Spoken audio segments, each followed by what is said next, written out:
કાજલબેનનો phone આવ્યો. કાજલબેનના પપ્પા કાજલબેન સાથે વાત કરતા કરતા દૂચકે રડી પડ્યા. જુઓ મિત્રો આ વિડીયો. કાજલબેનના પપ્પાને જોઈને કાજલબેનની મમ્મી પણ રડી ગયા. પૂનમ ભાભી પણ રડવા લાગ્યા.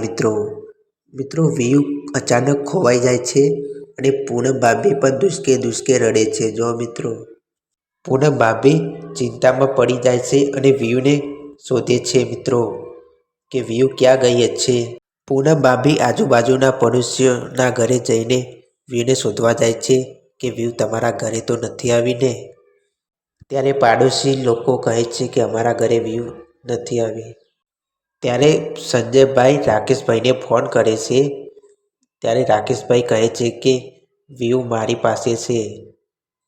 ત્યાર પછી રાકેશભાઈ વીયુને ઘરે લઈને આવે છે. પૂનમ ભાભી વીયુને જોઈને ખુશ થઈ જાય છે.